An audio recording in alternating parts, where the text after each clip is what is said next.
with all your strength. And you hate it. It doesn't matter what I like. You would put your clothes on. Do you want freedom?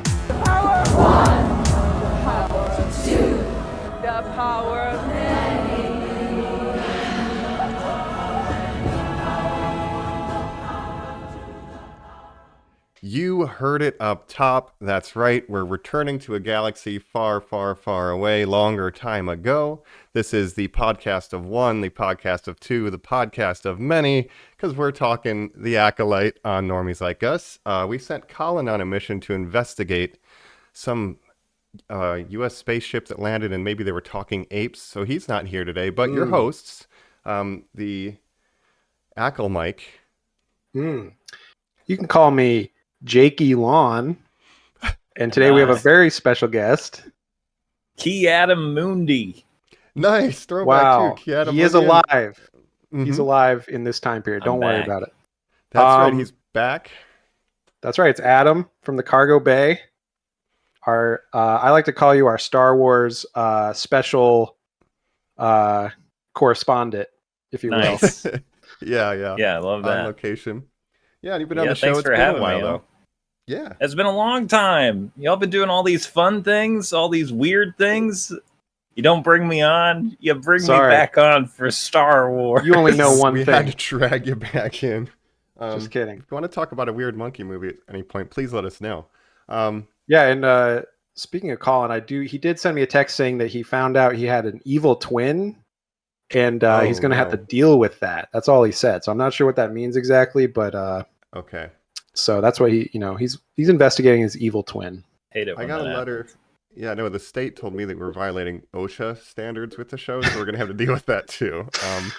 That's right. OSHA.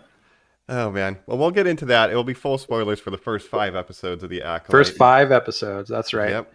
Sorry we had to drag you back into it, but we needed backup on this one, Adam. No, I'm glad to be here, and in any circumstances, I just, I think I told you all, I'm running out of Star Wars steam. It feels like it was. That's what I wanted to ask too. Like Jacob, let me ask you. Like early on, what was your temperature for Star Wars? Like when you were seeing the trailers for this, were you excited heading in? Like where were you at? Well, I wouldn't say I was super excited, but I was like, oh, it's another Star Wars thing. I guess I'll watch it. And I really didn't have any expectations going into it, similar to Andor, because I just didn't know what it was going to be. And I watched the trailers and everything. And I was like, oh, it looks pretty cool, I guess. But I didn't really have any preconceptions or anything going into it for sure. Yeah, I mean, I was feeling a little already out of Star Wars steam as well, kind of as Adam said. And the poster looked kind of cool, like, ooh, edgy lightsaber with blood. Like, what's going to, go on here? And it's tied into the High Republic, which I think they introduced in some books and comics. It's kind of like a new Disney thing. It's not like the Old Republic, obviously. So I didn't really have much investment in that time period. But it's a different era. The High Republic, man. Yeah. Hell yeah. I want to visit the High Republic. Exactly. But yeah, it's set like 100 years before the Phantom Menace, right? Yeah, and so basically it's a murder mystery. But go ahead, Adam. I read some of those High Republic books. I read like 2.5 of the main books. There's kids books and like little novellas and comic books, and it's a whole big thing. But I'm vaguely familiar with the High Republic as a chunk of the universe in print, which is all set before this show is. Right. Okay. So it's kind of like the EU, where there's a bunch of books and stuff, tie-in material. It is. Although like the EU is not canon EU anymore. Yeah, it's like it is a massive media operation. The High Republic. Well, I was somewhat interested in this time period just because it's more, obviously the Jedi Order is kind of at its peak here, and so I was interested in, this show a little bit, I guess. Yeah, and I think a lot of the fatigue has been like, this criticism has been levied a lot, but it's like, it's always got to be someone who was related to somebody else. So I was excited that this was removed from the Skywalkers pretty much completely. I was like, okay, like Andor, like let's just go somewhere else and look at something completely new. Jedi focused, but it's doing its own thing. So I was like, okay, we'll give it a shot. Yeah. But that's kind of where I was at. Oh, I do want to also mention before we hop into this spoilers, if you guys are watching this on YouTube and you enjoy that sort of thing, be sure to check out the Cargo Bay on YouTube because their production values are much better than ours, and I could stand to learn something from them. Well, I'm glad you think so. The only thing we have is that I push a button that slides a panel over and make a door noise. That's legendary. More than we have. The total of our production budget. I shouldn't say that. BC makes some good slideshows. BC brings the heat with those. That's probably the. If you want to see a good slideshow, check out the Cargo Bay on YouTube. Yes, that's my plug. That's right.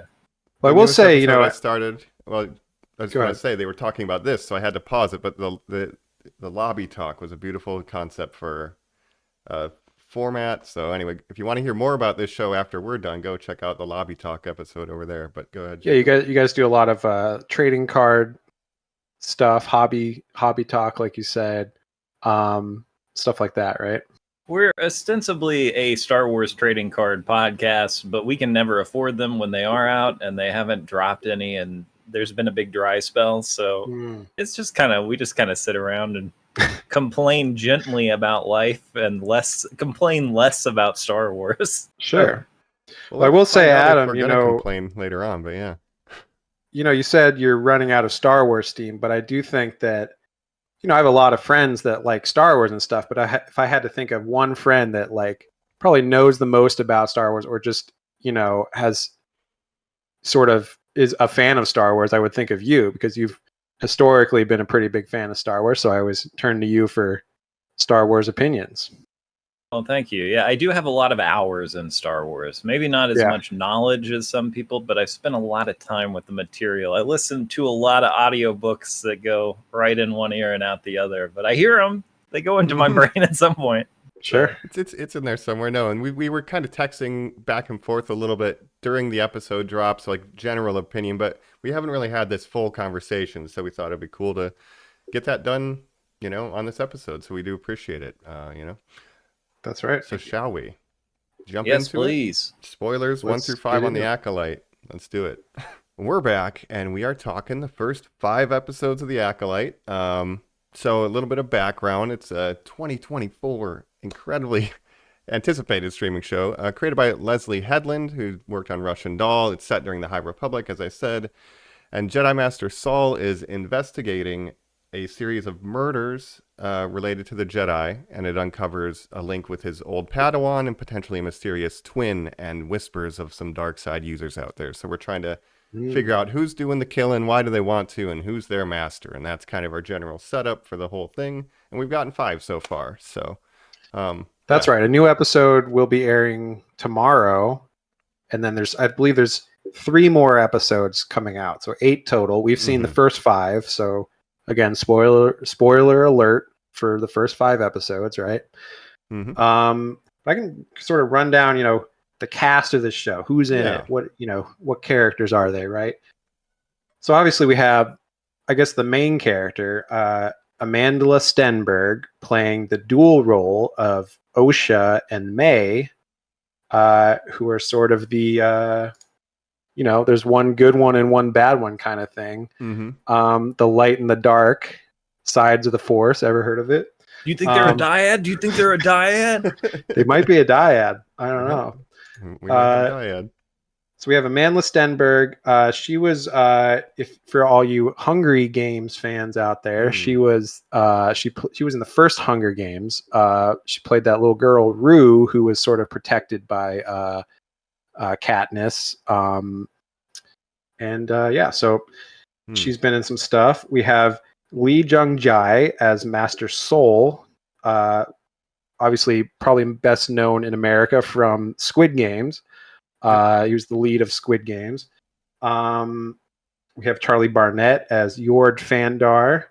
We have Daphne Keane as Jecki Lawn, my favorite character. In a couple weeks, when we talk Deadpool and Wolverine, maybe. Right? Yes. Well, she's known maybe. For X-23. Yeah, I don't know if she's going to be in it, but she was X-23 in Logan, so she was sort of the little Wolverine girl running around killing people.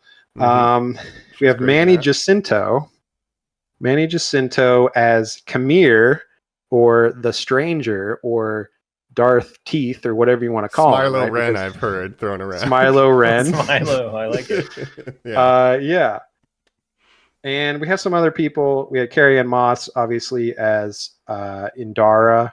But those are the main people that we're really going to be talking about, right?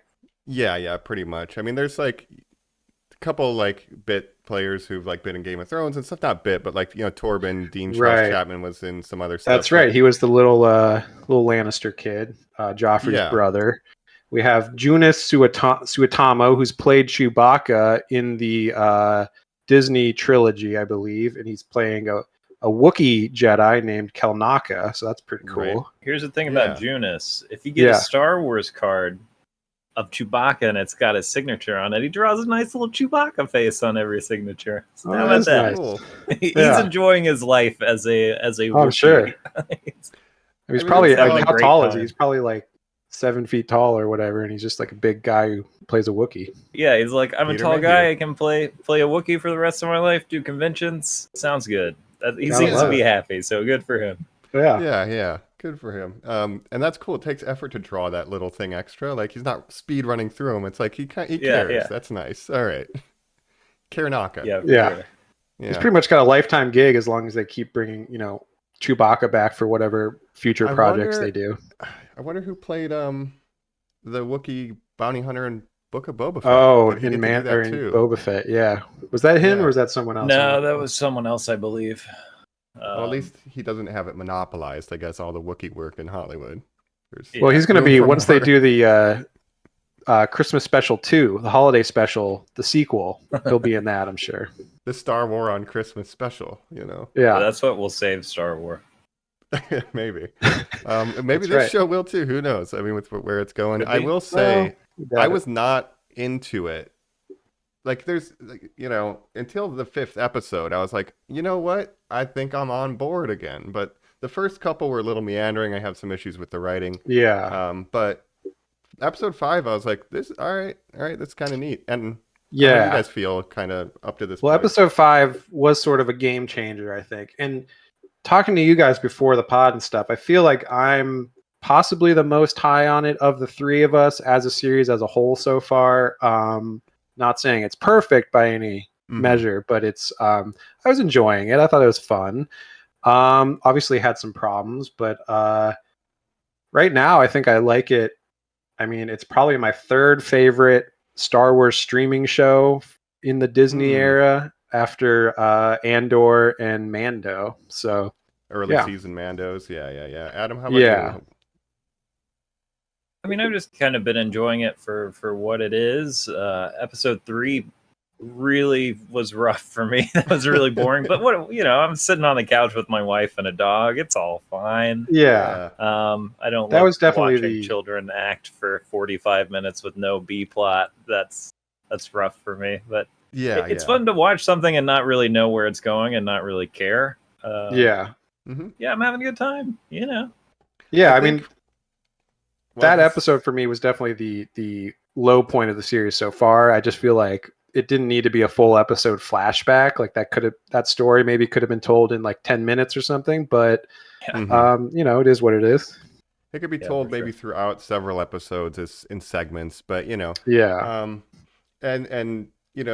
my complaints about the show are not what the shitty part of the internet hit. They always do it. Don't listen to them, obviously. And I think from episode 1, like one of the things I do like about the show is the fighting and the choreography. It's got a very like kung fu movie inspired vibe as opposed to the samurai stuff that Dave Filoni is doing. And I do like the fight sequences, especially episode 5 is just all fighting. Absolutely. Basically. Yeah, it was a bunch of lightsaber fighting. I also like the style of the fighting. I like the first fight scene in the first episode with May and Carrie-Anne Moss, Master Indara. I thought that was really cool, very kung fu inspired, where they're kind of doing like wire work and stuff. And then episode 5, like to me, that whole episode I thought was really good, and might be my like single favorite episode of any of these streaming shows other than Andor. Like Andor aside, like it might be my favorite episode of Star Wars. Okay. So. And where you at, Adam? I like it because it's competent. You know, like it's fair. There aren't moments in these fight scenes where I'm going, why didn't the main character just get shot in the head right there? Like, there's a lot of stuff in Ahsoka where it's like, oh man, there are 3 people with their guns aimed at you, not shooting while you know, like Yeah. deal with this half of the screen. So I really appreciate it. Like the stylization of it, I'm fine with. I'm not like, this is what I've always wanted to see in Star Wars. It's like us reach the competency of like YouTube fan films, but Right. Yeah. I have nothing against it because it's doing it well. I'm like, all right, to me, that's good. Fair. It feels very reminiscent of the prequels, like the fight scenes in the prequels. Lots of Jedi running around with different color lightsabers reminded me of like Attack of the Clones and stuff. And I just thought that episode had some cool like surprises and twists, some shocking deaths that I didn't expect of main characters. And also, I just think the Manny Jacinto Sith character, maybe he's a Sith, maybe he's not, I don't know. But I thought guy. I love this guy. He looks so cool. I'm a huge Kylo Ren fan. I really like the aesthetics of dark side and Sith characters. So I think we know what aesthetics are best on this character. The real reveal wasn't that he was the bad guy. The reveal was that he was yoked the whole time. That arm reveal was way more exciting than the character reveal. Right. His arms are crazy. Wow. But just his acting and his ability to sort of switch into this Sith mode, and then he even because he obviously plays a character in earlier episodes where he's like helping May. We should kind of explain the plot of it, which we will. But basically, he's working with May, but pretending to be someone else. But obviously, he's the Sith master, kind of pulling the strings the whole time, which is the big episode 5 reveal. But he can kind of code switch back and forth between this more innocent character to the Sith character. And I thought he did a really good job. His arms look great for sure. His the choreography is great, and I love his helmet. Cortosis, right? It's made of cortosis, which is a special metal that can short out lightsabers for short amounts of time. So he's headbutting lightsabers to deactivate them, which I thought was super cool. See, I would say that's stupid. You should have bracers, but that would cover your arms, and we can't do that. So it's got to be That's the right. helmet. I think he did have an arm thing too. Yeah, he had at least one arm block in there. Get a helmet and arm thing. So he's headbutting. He's doing that. I just knocked over one of my pops. Cortosis, baby. But I guess so. I was reading about cortosis, and maybe you guys know more about it. I know nothing about it. It's sort of an EU thing that is now canon to the Disney era. But cortosis is like a special. It's like Beskar, where it's lightsaber resistant and it can short out lightsabers, but it's also very brittle, so it can break easily, which is why his helmet eventually breaks. So yeah, it's a good weapon against brittle lightsabers, obviously. This was like going back to 3rd grade, like playground days of like, oh well, yeah, I have cortosis armor though, so right. But I guess that's why they don't use it as much, because it is so brittle that it can break. So if you have a whole armor suit made out of it, then if it breaks, might be then new to the canon. I don't know. Anytime something old enters Disney canon, it's been tweaked a little bit. So I can't remember if it used to be brittle. It wasn't overused in the EU either, really. Right. I've never heard of it, but I guess like if it is brittle, maybe I don't tailor my fighting strategy around using it as much as possible. Like maybe he was fighting multiple opponents. He was kind of against the ropes. But that's the thing is like he's kind of showing off to a degree, because he's fighting multiple Jedi and just like owning them. And then later he breaks his helmet. He's like, I don't even need my helmet. I'm just going to kill you without it, basically. Yeah. And we'll talk about like his fight with Jecki in the reveal, which I thought was awesome. Even though it wasn't maybe that surprising. I mean, I told you guys before that my theory, which was totally wrong, was that Master Indara was going to be the Sith. So I was very wrong about that, but I thought the reveal was pretty cool. Adam, do you like his he's got a knife saber inside of his lightsaber. Like that's cool. So it's like to me. There's a couple of things going on with these lightsabers. One, I've talked about on the cargo bay. They made the lightsabers chonky because that's what you build at Disneyland. Like the lightsabers are made to look like the Disney park sabers, which kind of bothers me. This was a toy. This was a toy that existed, and it was also who uses it. I guess it's basically like Cal Kestis's little, Double blade. little takeoff saber. So it's interesting that they've introduced these toy opportunities. Well, it's interesting. Yeah, like Cal Kestis has basically a Darth Maul type double-sided that can also split in half and become dual sabers. This one, it's like he pulled it out from inside of it. Okay. And it's like a smaller one that he pulled out from inside, which is kind of cool. Well, yeah, I think I've not seen that, but I didn't know it's a toy. So it's funny to know that the merchandise informed the character decision. But I mean, that's Star Wars, right? I mean, the stuff from the prequels that were like Darth Maul, I feel like was just added to sell toys, basically. So that's kind of the history of Star Wars. I do like that the dark side users are like, no, I will cheat. Like, I'm having 2 blades. Screw you. Like, I like that that's here.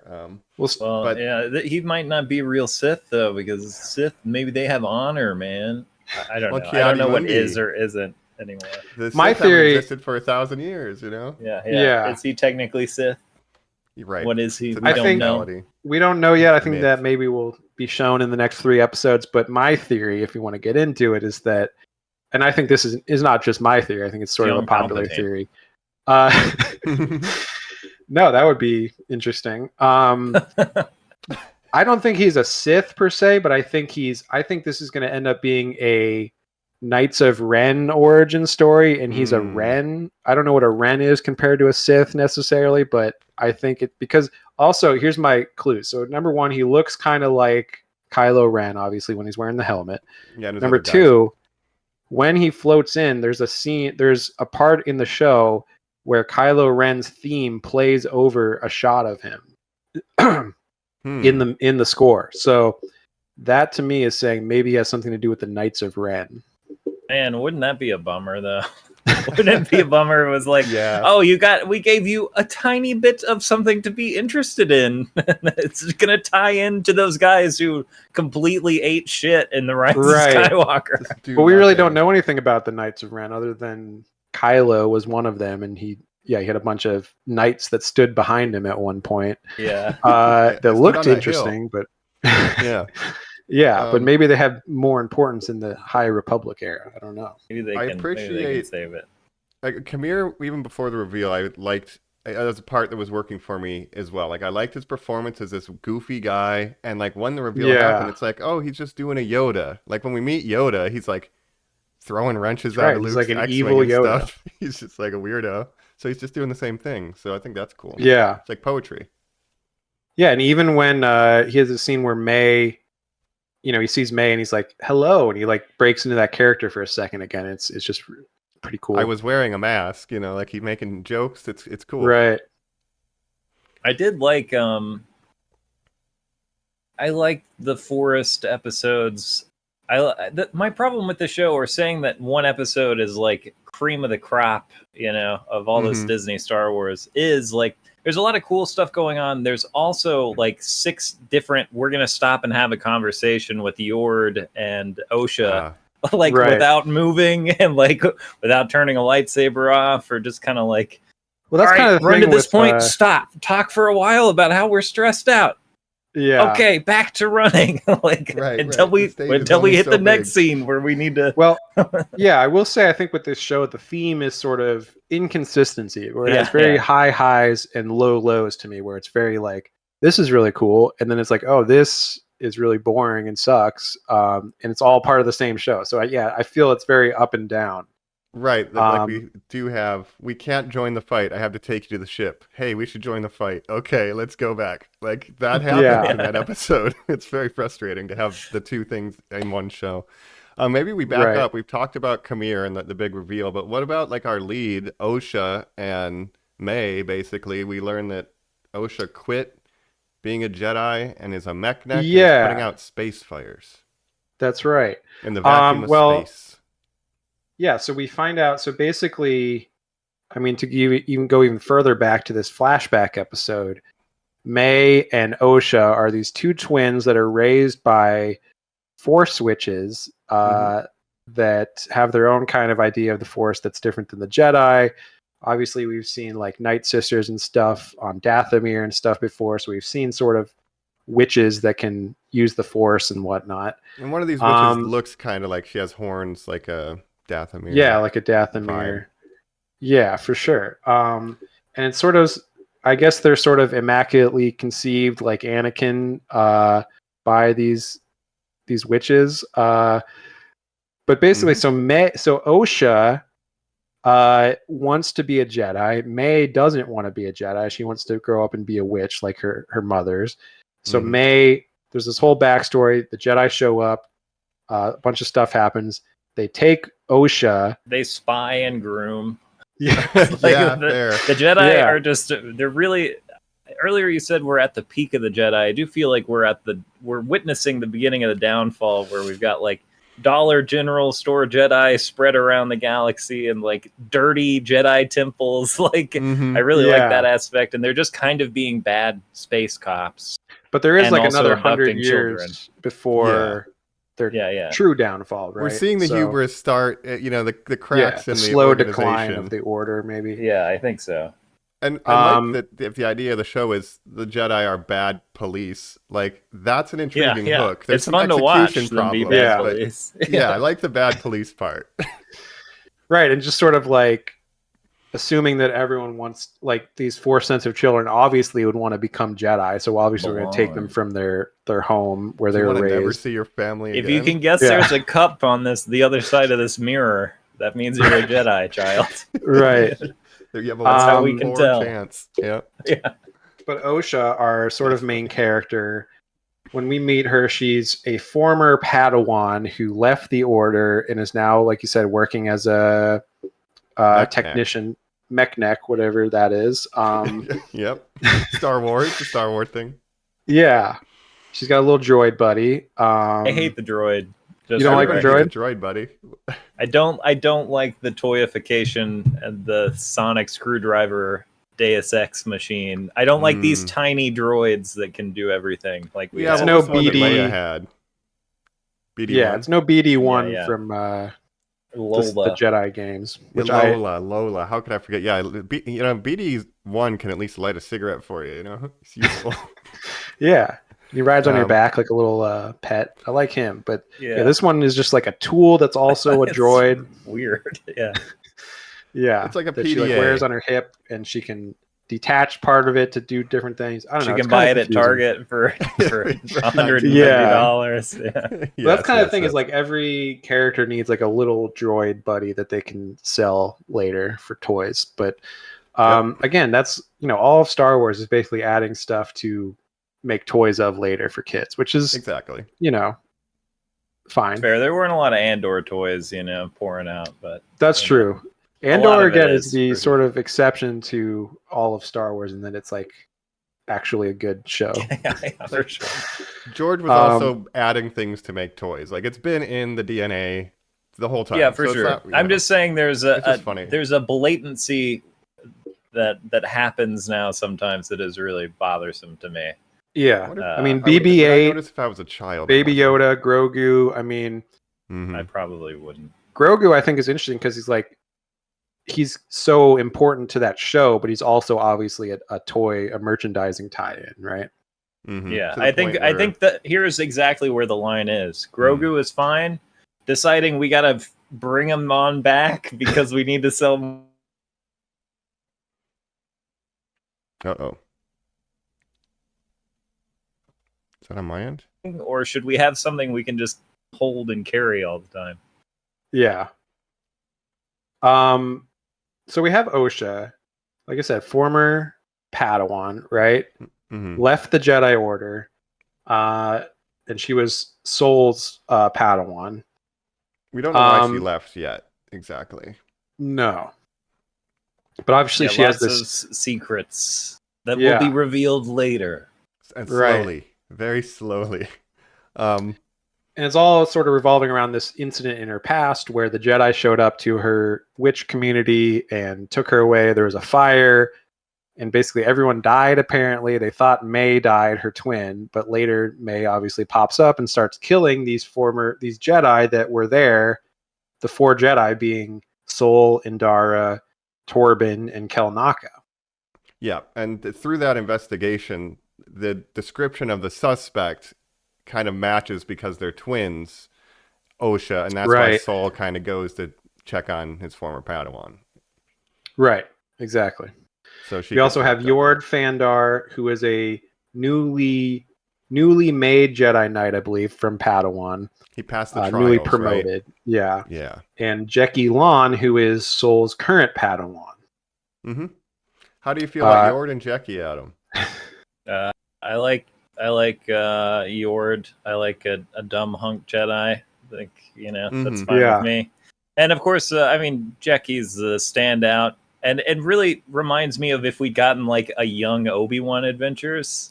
Like the character just feels like young Obi-Wan vibes to me for whatever reason. Like I'm kind and I'm having fun, and I'm intrigued by all this Jedi stuff. I like it. It's good. Right. Let's fight things.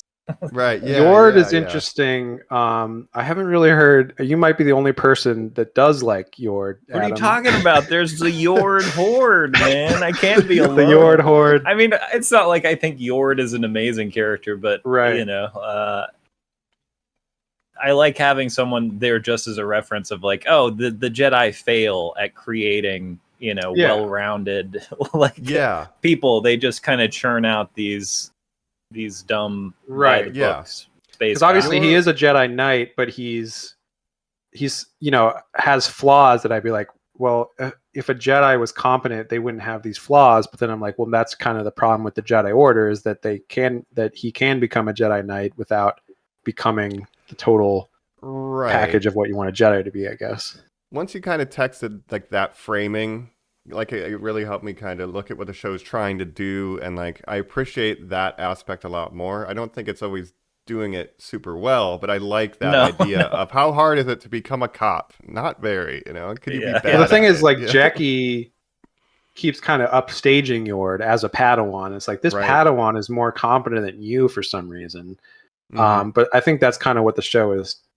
Like it's doing that on purpose. Yeah. And also Yord was, I believe, Padawans at the same time when Osha was a Padawan, and they knew each other and sort of grew up, training together and stuff. So they have that relationship. And she's like, you finally did it. Like it took him long. It's in the text that he was not. Yeah. So he probably like failed a bunch of times or something.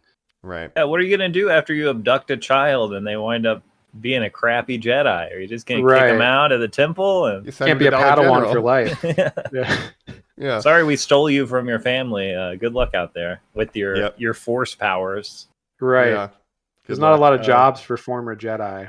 Well, it's not. They're not. Those skills aren't transferable, as Osha says. Right. But exactly. I like Jeki though. The makeup's really good. Her attitude's cool. And then now Master Saul though. Squid Game, how do we feel about Saul? Game. I think he kind of grew on me a little bit. He's trying. I like him a lot as he is doing sort of the, he's the ideal Jedi, but also he's not what he seems or has secrets in his past that are sort of hinted at. I think he's the worst Jedi.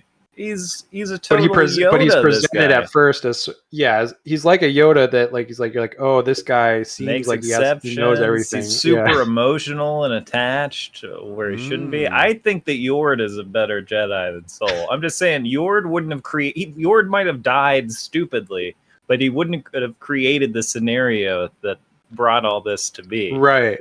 Well, that's like in episode 5, in his conversations with Kamir, he's sort of hinting at secrets in Soul's past, which I'm probably has to do with the whole May Osha thing, which is maybe not what it seemed when we saw the flashback. So, because the flashback has it as it's all May starting a fire, in a stone building. Yeah. Right. And then everyone dies except for Osha. Yeah. Well, and remember, we the Jedi fire in the steal vacuum Osha. of space. That could be anywhere. This fire's a menace, man. I mean, there's always been fire in Star Wars space. And honestly, the laser sound, maybe that just makes the canon tighter, that there is some type of thin atmosphere where you do have laser sounds and cool deep That's the thing is that it's the gas being expulsed creates its own atmosphere, you see. I see. That makes sense now. That's the kind of thing I can excuse in Star Wars. And like you said, like sound in space, obviously there is no sound in space, but pretty much every sci-fi franchise has sound, because it would look and sound stupid if there was no sound when there's like ships flying around and stuff. So and there's some sort of gravity in space too, where you have like bombs dropping in The Last Jedi. There is an atmosphere in Star Wars space. Then I'm convinced. Let's not get into the yeah. logic of Star Wars. It's dead. It's dead. And that's my Right. point too. The fire in space. It's over. Everyone has stuff that they didn't want to be in Star Wars that is now. I hate the Holdo maneuver. Some people love it. It's all Star Wars now. None of it makes I any agree. sense. It's fine. I like the Holdo maneuver. And I think they should fine, do more of them. Yeah. Unmanned Holdo maneuvers to get the drone program going. The thing is with the Holdo maneuver, it's a suicide run. Oh, so it's no. basically like a kamikaze. Oh, so no. like Star Wars. If But you it wanna wouldn't make have to be. You just put it on put a hyperdrive No, generator you have on an someone has to be asteroid. there to oversee it. Right. Laura Dern has to oversee it. All right. Oh, geez. Stick your Anyway. sonic screwdriver onto the asteroid to pilot it. There we go. Yeah. Put your Lola bug on there. Hey, put if the Doctor was in Star Wars, he could probably solve a lot of problems. Fair. But I'm yeah, ready. Let's open up the crossovers. It's time. Yeah, let's Might do as it. well. Listen, I do want to bring up, Disney. by the way, the sort of toxic element of Star Wars fandom. I won't, get too into it, but I don't want to bring this whole episode down. But I just want to mention that Star Wars discourse online has become so toxic that it's hard to even talk about any of this stuff, on the level that we want Right. to talk about it, because it's like there's a certain contingent, like you said, Mike, of YouTubers and content creators and stuff that I feel like are so overly nitpicking certain things in this show specifically that it's almost like they, decided to hate it before they saw it and then came up with reasons why they didn't like it after it came out, sort of thing. I guess like my joking about the fire is like, and like Adam says, like there's bad shit in all of Star Wars. Like there's dumb, stupid stuff, but to like focus on only this one show and act like this is completely incompetent, just because you made that decision ahead of time. And this show specifically has had this thing where people, on Rotten Tomatoes, it sort of was review bombed. It has like a 13% audience score, Oh my which gosh, I That's didn't crazy. realize. I have turned off 13%. all channels of kind of online discourse. I assume that's like the smart thing. watching this probably. show, I could kind of guess what people would be upset about. But But it seems this kinda show in disconnected particular, myself. compared to Ahsoka and Boba Fett and all these other shows that we had that are probably, around the same quality, but for some reason, this is the show that people are like, this sucks. This is woke. A woman is in charge. I don't like that. But obviously, we don't agree with those people. We don't like those people. No. Those people are stupid. It's annoying because, to have just a regular conversation, like you feel obligated to address that you're unaffiliated with that group, like because they're just so shitty, right? So I think you can not like the show on its merits, but to say you don't like it because there's women or minorities are the main characters is like probably the dumbest thing you could possibly say. This to be your breaking point for Star Wars when we're 25 years after Episode 1 or whatever is wild to me, because look, I think Episode 2 is a great movie for me, but the idea that Star Wars hasn't already been ruined for 20 something years is very funny to me. No, it's all Kathleen Kennedy and Disney's fault, obviously. And with the amount of content that exists, you can just watch something else. You don't have to make yourself watch a show that you actually could. Why are you doing that? But then you can't mine that content for clicks and views if you don't watch it, though. Yes, the rage bait. But I'll say that. Fuck them. I just want to mention that, because fuck them. And also I saw basically a popular YouTuber that I won't name, but that someone that breaks down fight scenes, choreography a lot of times, and they did a breakdown of the fifth episode of the show, and they were like, everyone says this is so great. Let me show you why it's not great and has all these flaws and stuff. And I would say, you can do that about this. You can do that about the prequels. You can do that about Duel of the Fates. So if you're gonna fight choreography is not necessarily realism, which I remember like people were mad at there was a big YouTube video about the Last Jedi throne room fight. It was all of this is stupid, and I was like, yes, and I watched it at full speed, and it was pretty cool to watch. I totally agree, because it kind of all started with that throne room scene where YouTubers would break that down and see this is stupid. They're not even aiming at their body. They're like aiming at their other lightsaber stuff. But if you had to slow it down to 10% and go frame by frame and say, this is why it looks bad, But if it looks good at normal speed, then I don't care because it looks good, at the speed that Right. I'm watching it. And that And the doesn't mean complexity. Go ahead.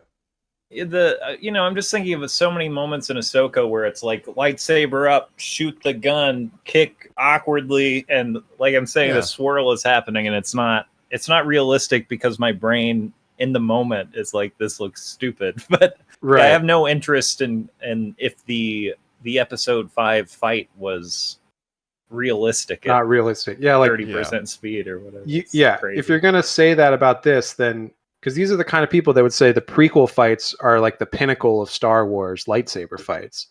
But to me, this is like very similar to the prequels, where it's like a lot of flashy it is. lightsaber movements and stuff. It's not all you're not always going for the kill, but it looks very flashy, just like the prequels. So it's like a weird double standard. Yeah. Yeah, I was trying to figure out like the throne room scene. This is like the best lightsaber fight we've had in Star Wars Disney. Like since that, in my opinion, like this is pretty good. I don't know, but like none of the other fights really come to mind in the other pieces of media we've had is like this interesting. I to agree. Me. I do like the Obi-Wan Vader fight. It's ugly and it's not a good fight, but I'm gonna defend Obi-Wan for a while just because it's bad and it was for my nostalgia button. And so I want to acknowledge that there's a part of me that watches Star Wars and it does just want dumb nostalgia tickles. Yeah. So, but yeah, I can't think of anything that's been much more technically competent as a fight scene than this has. Unless you want to, I mean, like the Book of Boba Fett finale was so bad and zero geography of what's happening or why characters aren't taking cover. The fights in Andor were visceral and they took cover. That's kind of my litmus test for Star Wars fights is, does someone seem like they could die ever? Like, are they worried about their lives? And everyone in this scene was worried about their lives and a lot of them died. So I'm happy with that. Passes the bar. And, I like that metric.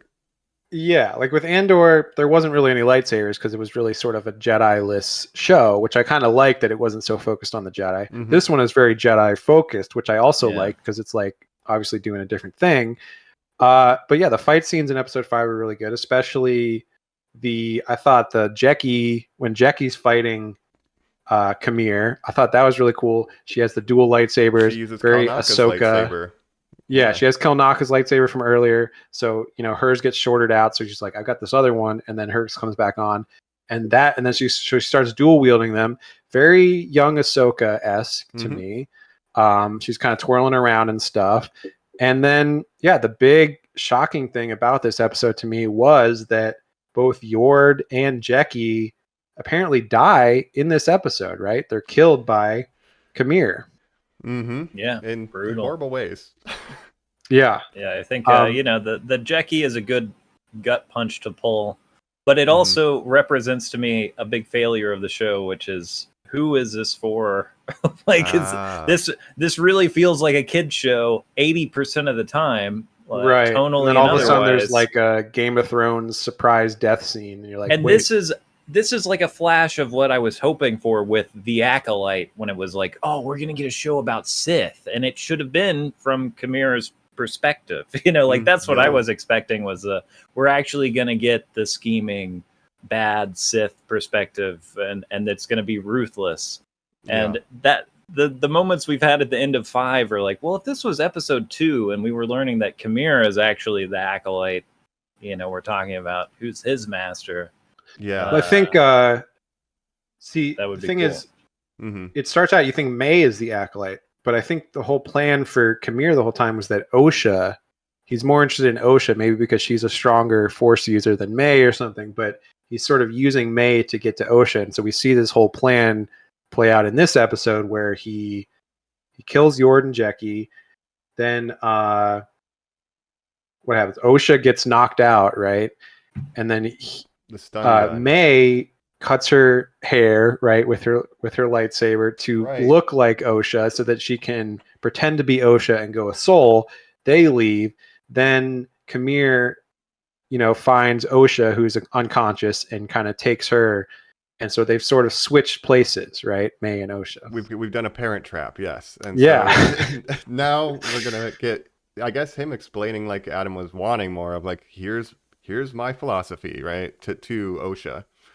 Right. I don't even want him to explain it. I just want to watch him do dark Sith missions.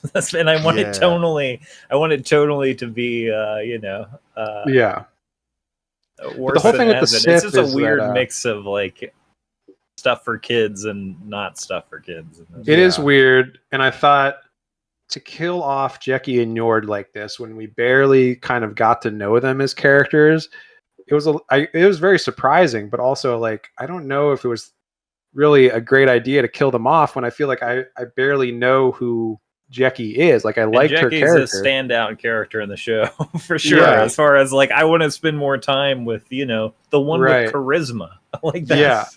Yes. And like her and Osha were sort of had like a growing bond, and I was like, okay, I like this. Hey, don't rip that big slug beetle bug off of the tree. You mean this one that I'm shaking off of the tree?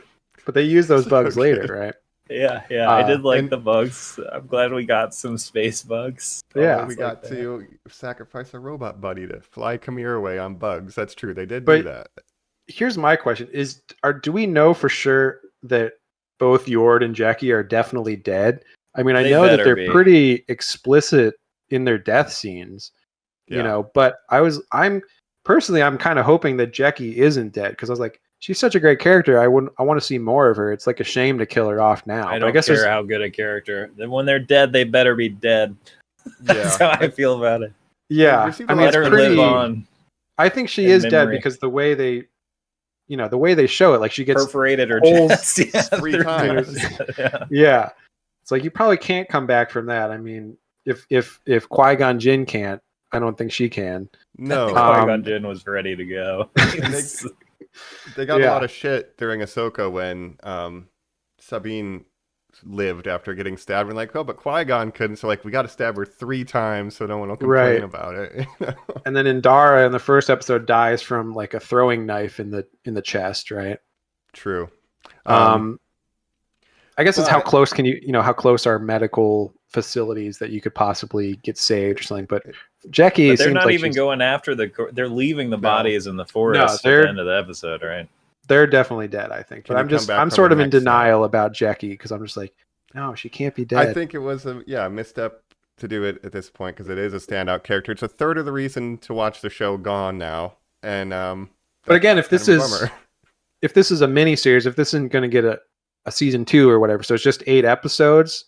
I mean, we only have 3 left, so I guess the 5th episode, it's like over half done. So I guess you could say this thing up. Yeah, but yeah, I don't know.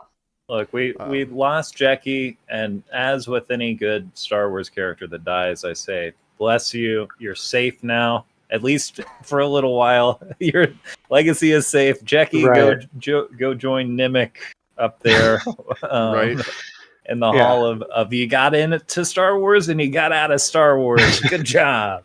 And I think with a good impression, like, you get in your life character and like, okay, good job, Daphne Keane. I mean, but if they can bring Darth Maul back, they can bring anyone back. So he literally got cut in half. But no, I'm sure she could be a Force ghost or something and appear for Osha and be like, hey, remember me? She was actually speaking to Rey. Her voice, you could hear it. Yeah. Right. Yeah, but we'll see where we go. I want to talk about a little bit of the early episode policing failures and goofs and gaffes that's happening, because that was big for me. Like, we have a known accomplice when they catch Camille, and then they're like, we'll come back in a couple hours. It's like, wait a minute. Wait a minute. Right. Well, they have like the local Jedi watching them, but then he escapes anyways. They do a bad job of it, Yeah. I do love I want a Lego set. I'm not like, I don't have a lot of Lego sets, but this specifically is a Lego set I want. The crappy Jedi temple where one dude is just in a room and meditating for 10 years and the rest is just kind of dirty and the Jedi just kind of hang out. I love it. I want to live there. I want to be the Jedi that misses Camille running You just got your goggles, you're kind of bored. You got a Coors Light. Yeah, let me do that. Like, that's fascinating, because if it is just like a poorly funded police precinct that's incompetent, then like, okay, that's working. The other thing that reminded me of police operations, at least in Los Angeles, was like, we got to go find someone in the woods. Get 3 squads out of here. We're gonna take 20 Jedi out into the woods. Oh no, it's one bug. Everybody get ready. Like, Yep. It's very funny to me. Yeah. But we have Yord's always pulling his gun. Like, he's always ready to pull out a lightsaber. That's the big thing too. We have Jedi issue stun blasters. That's maybe the biggest addition to canon as far as I'm concerned. Oh man. But that stuff is funny. But we do know there's something sinister because Torben is convinced to take the poison. You know, he's like, we did some shit. So he takes it willingly. That? Yeah. Yeah, that's a very weird. Strange. That was the first moment where I was like, is this for children or not? Like, he's going to help him commit suicide.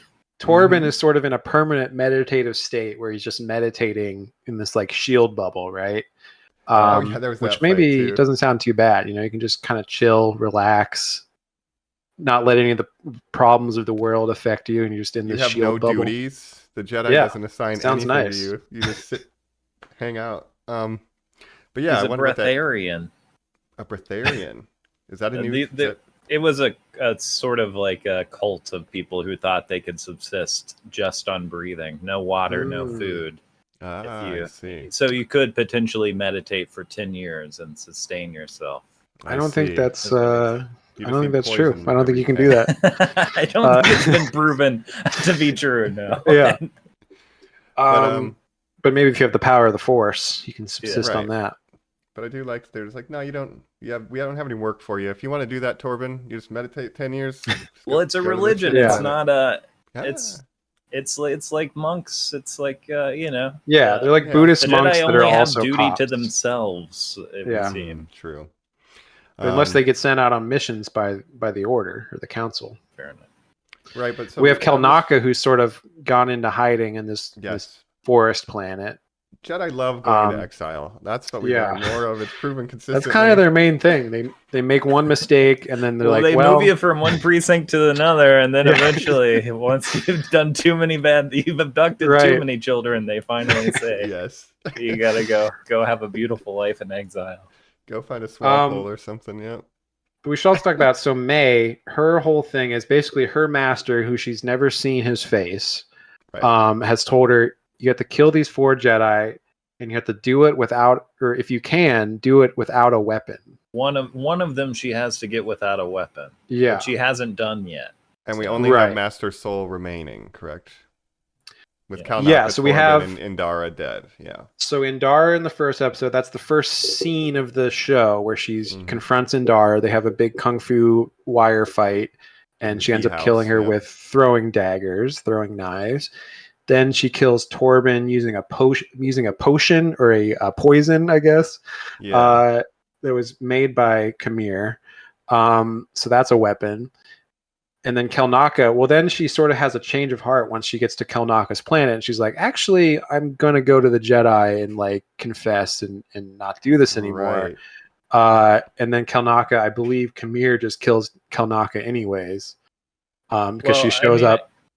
We're to presume that these Jedi saw Khmer at the same time they were messing with the witches, right? Like, is that what we're supposed to believe? Because he makes a big point of like, if you see a Sith, you must die. It's not my fault. I had to kill all these Jedi because they saw me. So I would assume that they saw those 4 Jedi saw him as well at some point. Well, I think that's why he's. It plays into the whole. So in the prequels, Ki-Adi Mundi says, the Sith haven't been seen in a millennium or whatever, right? Right. And so to explain that, they say, well, obviously, that's obviously not true. The Jedi were wrong about that because obviously Palpatine has been around. Like Palpatine and Maul didn't just show up out of nowhere. But even before that, the Sith have kind of been hiding in the shadows, and the Jedi have kind of been just sort of ignoring or kind of purposely not noticing them, I guess. That was part of the rule of 2 as well, you see. It's better to be in the shadows than have temples all over the galaxy. Yeah. So I guess if you're a Sith and Jedi do see you, you have to kill them before they can report back to the Council so that you can stay hidden. See, I thought, I'm supposing, right, that, because this is what we're going to figure out in the next couple episodes, like, there's something that the Jedi are guilty about in covering up. That's why Soul's emotional. So if it's like Yes. police brutality happened and they denied it, and May wants revenge for the denied police brutality, and he's like, I'm going to use your revenge narrative to bring you under my wing. Like, I'll help you out. Yeah. Why is my camera doing that? Anyway, That was wild. it's the Force, baby. I don't know. It's I like got a cool web pan. camera that self-adjusts. Yeah. The gesture. I did think that. that's Anyway. the direction the show is going, is that obviously this flashback where we see where May gets blamed for setting a fire that kills this whole community of witches. Obviously there's more to that story, and it seems like the Jedi may have killed those witches and then taken Osha. So that would be really bad if it got out that the Jedi were behind it. And so that's what that's why I think they created the twins in the witches. I think they planted the Force baby to get both the witch powers and the Jedi power. It's possible. It's possible. But that's to be revealed, right? There's something shady with Yes. that. And the witches feel like they could be not completely unrelated to the Dathomir Night Sisters and stuff, who are dark side, but not explicitly Sith, So Right. maybe some connection with Khmer in them. And they kind of have their own philosophy of the Force, which is like the Jedi aren't using the Force right. Like, they don't understand the Force like we do. We call it the thread or whatever. And we're just, Jedi, they kind of suck is basically what they're saying. So, again, to get into some of the toxic elements of the fan base and their nitpicks that they've had over the show, some of the biggest ones that I've heard is that, like, number one, that this changes the canon of the prequels, which I don't think it does. And I think you could kind of refute that point by point, but basically they're like, well, Anakin isn't special anymore because he's not the only immaculately conceived Force baby anymore. We don't know how the baby was conceived. There's been no revelation of how it was created. Yeah. So that's one thing. Another thing they said, I just want to say a thing that might be cool is, like, what if this explores the people who figured out that that's possible? And, like, maybe Dark Plagueis is like, wait a minute, you can do that? And it's like, like, it adds to the lore, in my opinion. It doesn't ruin anything. It's giving me more information about how this might be done. And if it does ruin some lore from episode 1, okay. Yeah. That's right. I don't think, look, fine. If George Lucas doesn't care, and I really doubt he does, then why should we care? Sometimes canon can change, and that's okay. I also think, these people, they make these criticisms before seeing the whole show, and maybe that the show is going to, like, answer some of the questions that they have about things. It's like, maybe you should see the whole thing before you criticize it, but I don't know. Yeah. But another problem they have is that, so Ki-Adi-Mundi has a cameo in this, right? And they say, well, according to, on Wikipedia, his birth date is so-and-so, and he shouldn't even be alive in this time period. So that's one thing that they said. But it's like, who cares? I did see some of that. Some of that did hit my feed, and it was it's very funny to me. I mean, I assume anyone who is concerned with that is 12 or is or mentally down some rabbit hole so far that I just can't imagine being mad about. They ruined Ki-Adi-Mundi. Right. Not Ki-Adi-Mundi. Oh, man. I mean, I could, Pit Fisto I could understand, but Ki-Adi-Mundi, come on. Plo Koon, sure. But Ki-Adi-Mundi? I want more Plo Koon lore. Of all the things in the world to be upset about, I'm not going to, the state of the world we live in, of all the things to be pissed off at, Ki-Adi-Mundi's age is not one of them. It's very funny to me. Yeah.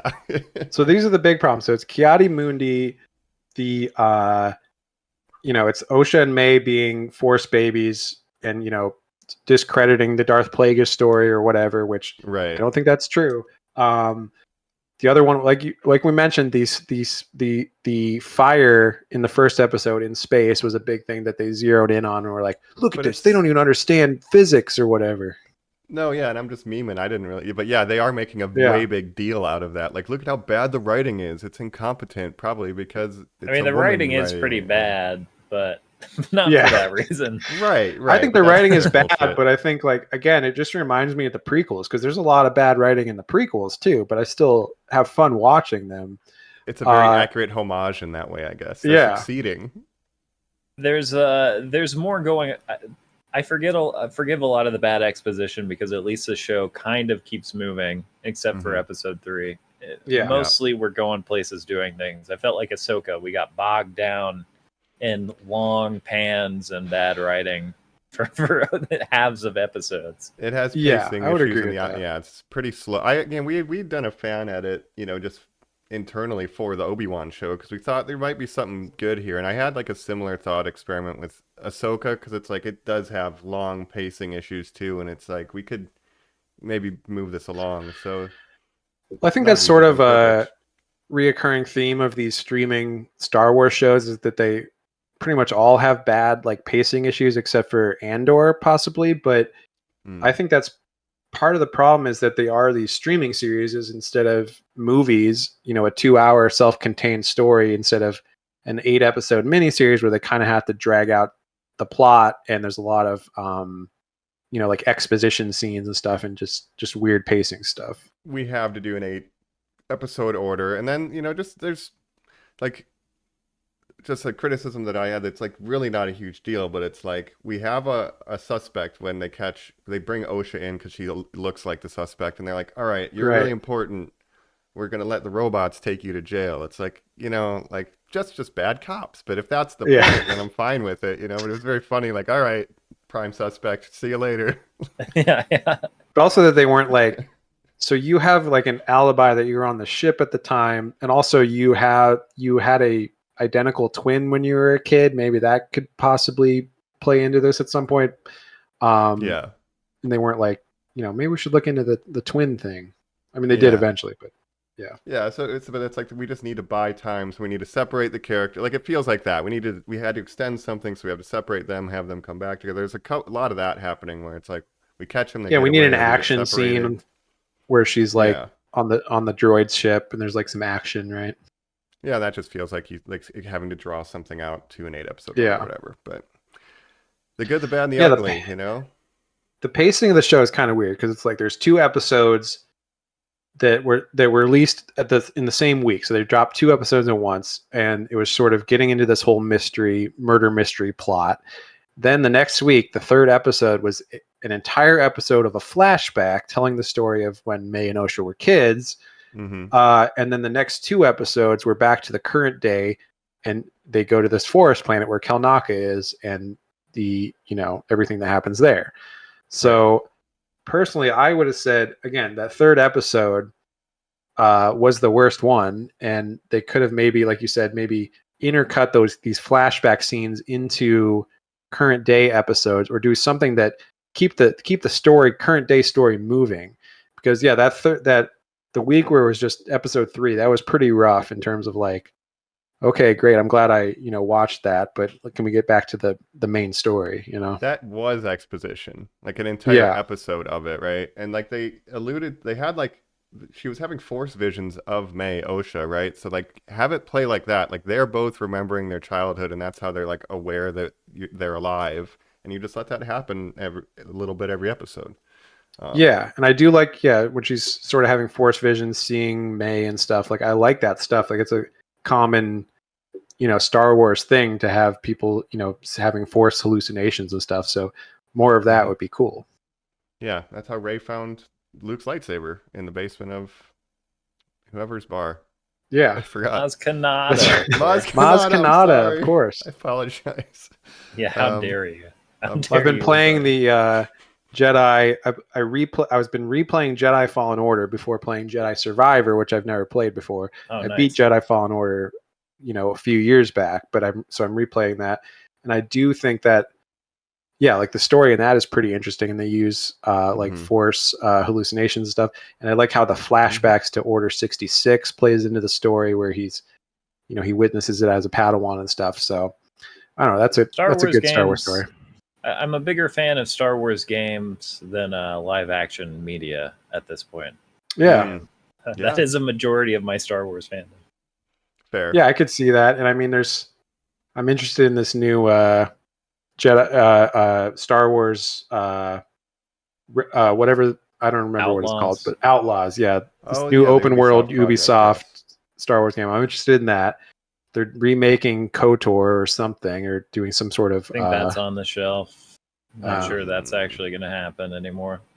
Dang. Uh, That probably would have made I money. honestly, if they just remade KOTOR with more modern game stuff, like modern controls and things like that, but kept the same story and kind of thing, that would be kind of cool. Yeah. Yeah. But maybe we'll get Knights of the High Republic or whatever. Heck yeah. That's a thing. But I guess that's where we're at with this. Do you guys have any bold predictions for where this is going to go before we get to final thoughts? I think like I've seen it thrown out there that maybe Kamir could be Plagueis, and that's like because he's like, I want an apprentice, I want like an acolyte, I want one person that I can teach, right? Like it's kind of creating a rule of two vibe. Do you think there's any? Well, I mean, Right. the rule of two was established long before this, you know. Of course, Plagueis was not the first rule of tour. That was Darth Bane. Oh yeah. But then That's right. again, all of this is old canon, so Disney can do whatever they want. They can change Ki-Adi-Mundi's age, and that's the new canon. You know, deal with. Yeah, it. there's So, the he EU could be is Plagueis, sure. He could establish the rule of two, sure. Why not? right. Yeah. There's legends and there's official Disney canon now, and that's okay. And they can take certain things from legends, and obviously they took what's his name that was in Heir to the Empire, and then he showed up in Ahsoka, the fucking blue guy. Thrawn. I can't remember. Yeah, Yeah. Thrawn. Yeah. Novels. Started as an EU character who's now in the Disney canon. Obviously, he was in Clone Wars and stuff too, but we've seen him live action. Plagueis, I don't know, was this the era that Plagueis was alive in, or was he older than this? Yeah, because he's Palpatine's master. at Right. some point. Okay. So he's So it about would make to be sense. old. Yeah. I'm not like a Star Wars timeline expert by any means, but I think he could be Plagueis. It could be like the Knights of Ren origin or something. Right. I don't know how the Knights of Ren differ from the Sith. I don't know how that plays into the rule of two and all that stuff either, but whatever. I would be satisfied narratively if I found out it was Darth Plagueis the Yoked. Like if this was it, I'm okay with that. Like he's cool enough of a character that I'm like, yeah, and then he gets more powerful and becomes like that works for me. But who knows what we'll get? Like he's a young Plagueis right now. Yeah, because he has 100 years before. Right. He hasn't found out how to keep people from dying yet. He's learning from the witches.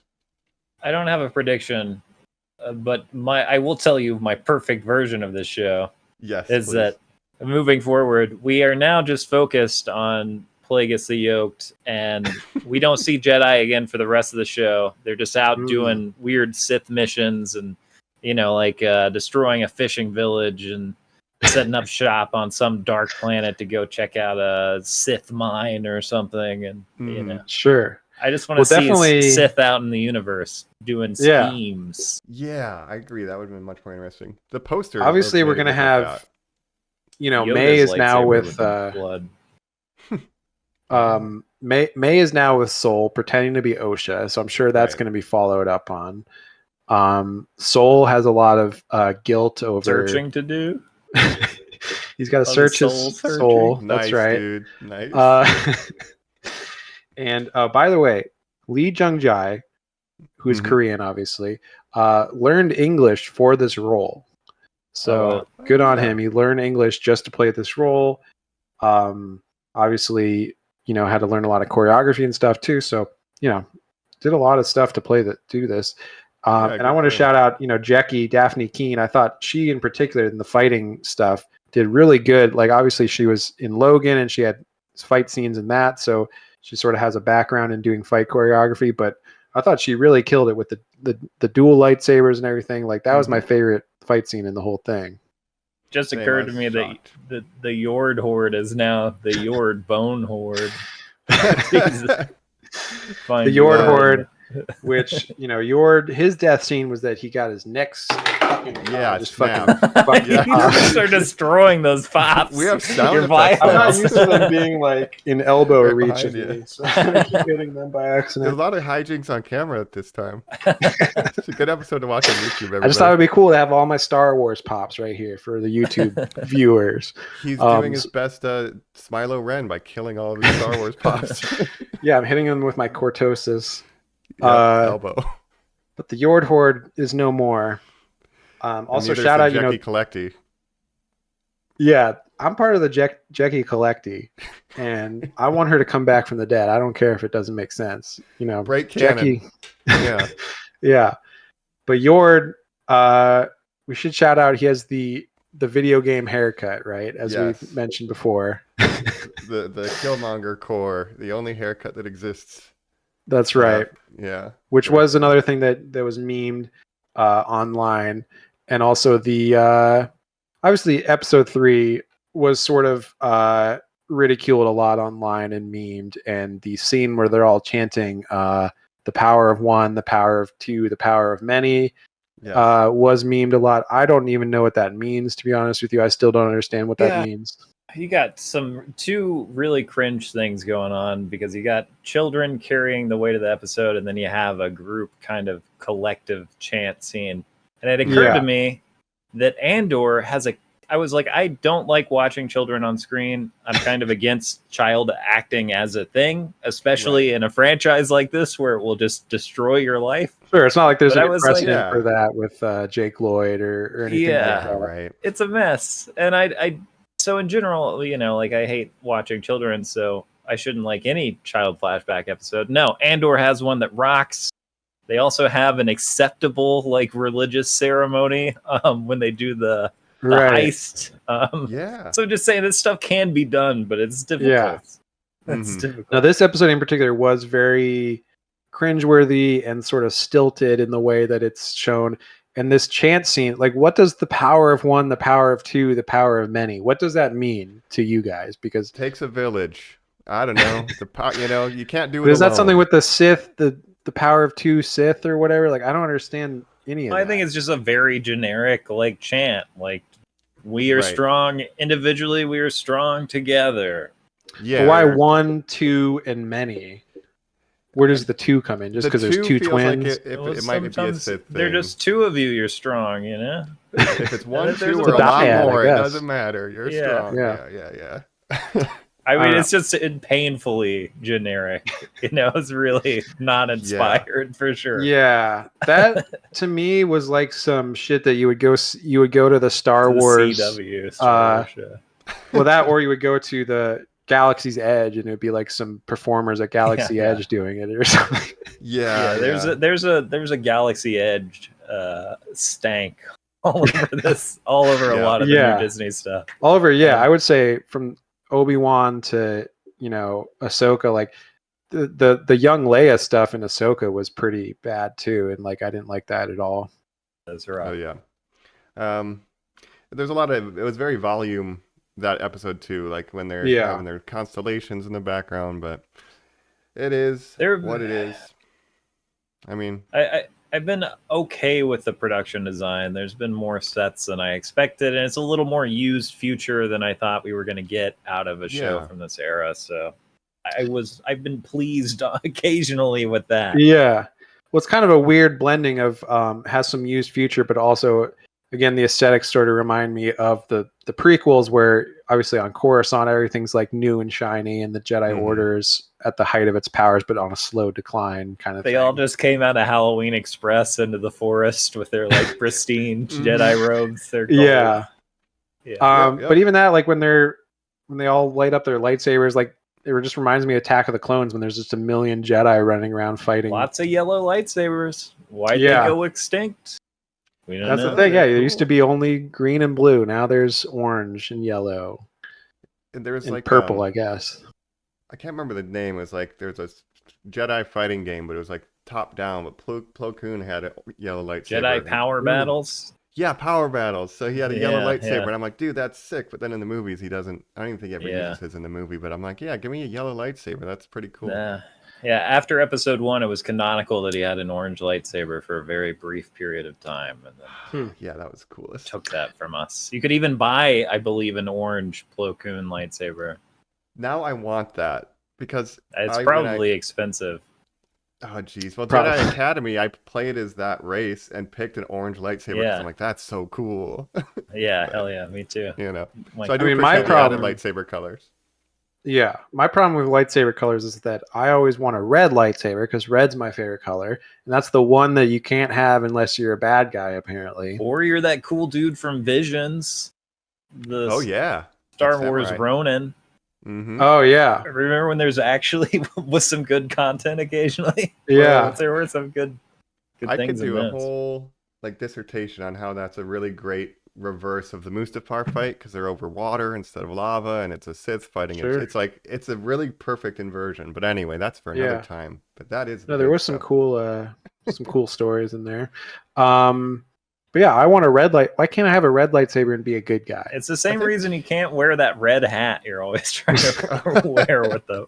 I want the red Oh, no, hat it with the says white letters. Why can't Make Star Wars great Makes again. it Jedi great again. I don't know. But I Um, think the argument in The Last Jedi, the most interesting thing that they just didn't follow up was like, hey, what if fuck the Jedi and fuck the Sith? And like, maybe that's what Kamir is saying is like, who's to say who can use the Force? And maybe there would be a world if we could just get rid of this right. know, Well, that's where gray Jedi two-party stuff system. come in, right? You know, I mean, And Red Jedi would be Ahsoka- nice.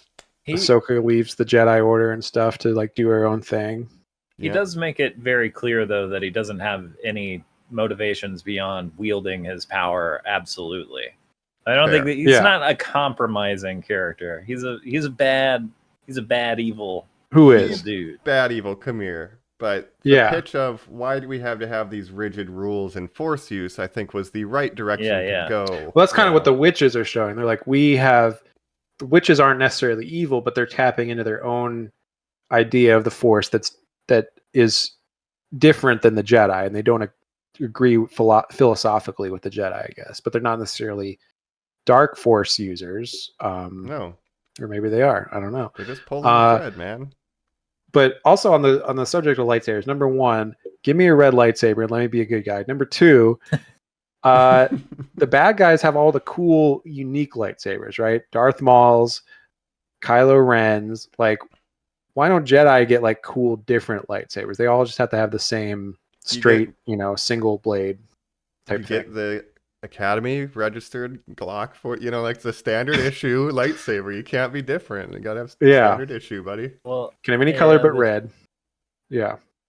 there's lots of mixed lore on lightsabers. It's all a mess right now. Disney Right. needs to rein it in and figure out exactly why that is the case. They got to make a statement. They got to come clean with us. That's Yeah, right. they changed I want to see the a lot of lightsaber lore. whip. When are we finally going to see the light? I think whip? that's next episode we're Please going to come. see that, it seems like. Oh. Yeah, that'll Yeah, be. I guess that is a unique, good Jedi lightsaber. So you're right. Yeah, well, I mean, it will be. I'm just back to the lightsaber lore now. Like, they did change. Like, it used to be the Sith couldn't get the crystals because that was a protected resource by the Jedi, and they had fake ones, and that's why they were red. But now it's like you have to corrupt your crystal intentionally, yeah. which I liked less. But I always whatever. like Kylo's was like, because the Sith are kind of gone and the Jedi are gone, he had to make his own, but it's like unstable, and that's why he has like exhaust ports on the side because it's so unstable. Right, and I couldn't get a real kyber crystal like that. Right. It makes sense. That but makes whatever. sense. Yeah. It's changed, but it's not going to ruin my day, I guess, because getting upset No. over Star Wars just isn't worth it. In the end of the Yeah. Your head canon is the only canon that matters, folks. Yeah. Remember that. Jackie's That's true. alive. And that's sort of my opinion on, yes, Jackie is alive in my headcanon. Yeah. But when it comes to anything Star Wars, She Game of- tied him up and she put him in jail. And she became the Yeah. leader of the council. actually, I'm gendering Jackie. I don't know that Jackie You're right. is I gender. apologize if we. I think it was she was. I think it is a she because also her death scene, which is very emotional, when Kamir says, or when Soul says Jackie, and then Kamir's just like, "Was that its name?" And then Soul's like, "She was a child." He's and like, then- I know I'm bad. I'm the bad guy. I called Was it that an its it. name? I don't respect species I was that like, are non-human. that's like Yeah. that's a pretty cold line though for Kamir. He's Yeah. bad. He's bad. Bad Sith. We didn't even talk about Basil, my favorite character, the tracker. Yeah. Little guy. That puppet, well, that creature didn't look right to me. You didn't like it? I'll tell you what it reminded me of. It reminded me of Porgs exactly. Where it was like, this is supposed to be cute and kind of weird, and there's an uncanny valley there that I wasn't able to cross over. Well, it wasn't the case with Porgs where they were shooting on that island and there was like a bunch of native birds and then they just like made them into Porgs in post-production. So there was actually birds on set and they just turned them into Porgs. Yeah, like believe that puffins was or the something case. were in the way Yeah. or something like that. Yeah, that's The true. fucked up thing with Porgs is that like Chewbacca was like cooking them and eating them. That's the best. And they do it just for a sight gag so that they could show a horrified Porg. Incredible. Oh, man. Well, is that it? Is it maybe time to jet over to final Talk thoughts? about some final Photo thoughts. maneuver to final thoughts? Let's do it. We'll catch you on the other side, Normies. Could have been Chewbacca's last meal. Luckily, That's right.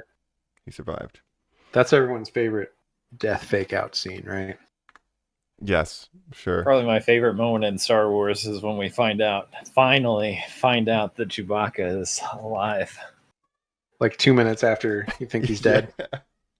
What a bummer. That's why I hope Jackie stays dead. It's good to have these emotional moments that actually mean I know, something. it's just so sad. It would have been great if Chewbacca died. It would have really helped that movie. Yep. Yeah, and and we're back. But yeah, that's like when Jackie got Dooskied, I was like legitimately stunned. I was like, yeah, what? Like, no way. So like it was effective. and the reveal was so good because it's the way it's filmed. I thought this was so cool. She's fighting Kamir, and you see everything but his head. Like the frame is cutting off his head. Then he kills her. You see the blades like go through her. She falls down, and that's the reveal of his face. And that's the first time you see it. I thought that was like a really cool way to film that. So props to that, Yep.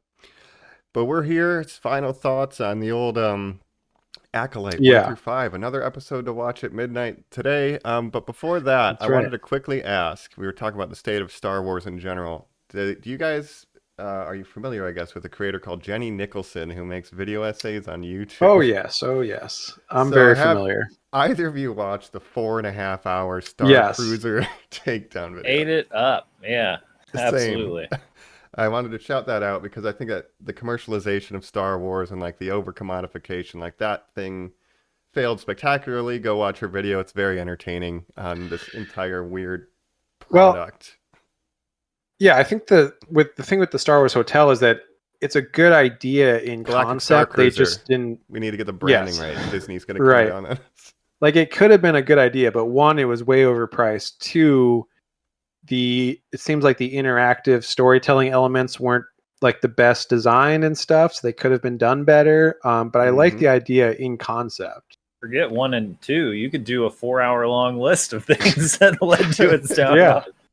There's a lot of media critics on YouTube, and people be like, "Oh, well, this person should write the next Star Wars or whatever." But I do think there's never been a stronger case for a person on YouTube should have the real job than watching that Jenny Nicholson video and being like, maybe Disney should consult with people like this. Honestly, And Jenny Nicholson, if you know anything about her, she's sort of a theme park enthusiast and is very knowledgeable on theme parks, goes to a lot of theme parks, is sort of obsessed with theme parks. So she would probably be a good person to consult. And also specifically like role play, like theme parks that have those kind of interactive quests. Like LARP types of. She has another video about, I'm forgetting the name of it now, but it's this theme park that was opened in Utah, in Salt Lake City, I believe. That was basically supposed to be this big LARP thing where you could go and interact with cast members. It was like a very fantasy thing. This was a previous video she did that was also like 4 hours long that I watched before this Star Wars one got super viral, right? But I want to shout out that one too because it's a very interesting video because basically this park promised all these things and it never sort of panned out the way they wanted it to. It fails in similar ways with the narrative events. if I paid your way to go have the Star Wars hotel experience as it existed, you get to go for free. I'd love that. Would you go? You would go. You would For go. free? Yeah, I would go. Yeah. Absolutely. I think. I mean, watching that, there's never been a clearer example of like being there would be hell to me. I think. Like if I could dip in for a couple hours, but the idea of being trapped on that. It's for like it's like 2 days, and it did seem like pretty exhausting. The itinerary where you're just constantly moving from thing to thing. It did seem pretty exhausting, but I would like to just experience it. And I mean, if it was free, I'm not going to say no. You know, I would go, but I wouldn't do any of the interactive stuff. I would just hang out and like look at it for like a day. Give me one night, and I'm good. You know, right. Yeah, fair enough. But I like the idea that it's like. I mean, obviously it's just a building, but it's like you're getting transported to a Star Cruiser, and then when you look out the windows, it's like space and stuff. No, there were some clever ideas, but at the end of the day, it's just, too expensive and whatever. But I wanted to mention that. I wish they went all in on making it like a CIS ship with Grievous as the captain. Like if they put all their resources into specifically you go hang out on Grievous's ship. That would be so funny for whatever reason.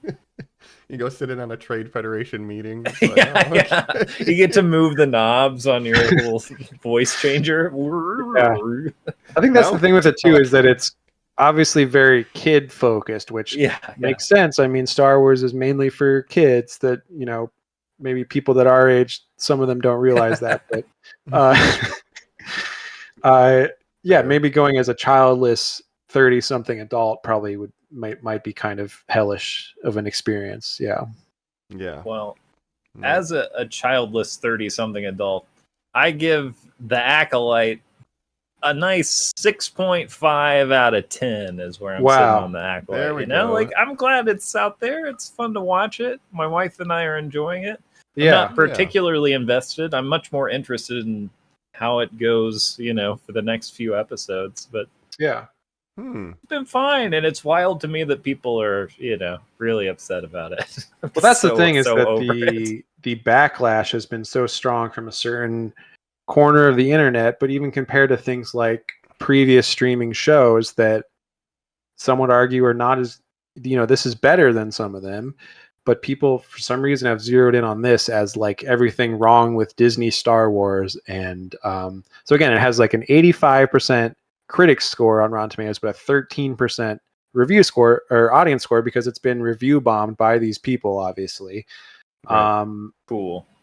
Anything that you couldn't criticize in this exists in other stuff that's been in a streaming show, right? It's not like unique in any way. There's some bad writing and all, but some weird shots. The stakes are so low. It's a dumb TV show. It is a stupid TV show that may or may not be for children. That part I haven't really nailed. That's right. I'm a little confused about that, but yeah. Look, children need to see shocking deaths. Okay, it's the only thing that will adjust them to society. I grew up watching Dark Crystal and Weird, Yeah. I think there's probably going to be a lot of kids who enjoy this. I did say one other thing I wanted to say is that it does feel to me kind of like a 90s TV show. Like this feels like the image of like there's going to be a Star Wars TV show that was kicked around maybe before episode 1 was announced even. Yeah. But it does feel very TV-y to me, even more than Obi-Wan. This feels like I agree. 4x3s, put a VHS filter on it. That could be good. I feel like all the lightsabers would really look correct done up like that. Now that's a fun experiment to consider. Let's see when it all wraps up if it's worth the time. But I like that. I think my final thoughts is I liked fighting. Now that Kamir and Plagueis the Yoked is here, I'm like, all right, cool, let's go. The tone is strange because it feels like Smilo Ren is a great name. But the kids, where it's like, you can grow up to be anything you want. Like that feels to be some of the messaging here. Or we'll take you into the field as a police officer when you're a child and you'll get stabbed to death. I don't know. Like, what is the messaging? I don't know. That was a good line where it was like, you killed a child or whatever. It was like, you brought her here. Like, exactly. Again, it's like the Jedi are kind of fucked up if you think about it for 2 seconds. Yeah. I agree. And that's Yeah. what they're trying to point out. It's just sometimes it could be written a little better, but I like that part of it. Right. Like, you brought her, Yeah. like, it's your fault. Weirdos.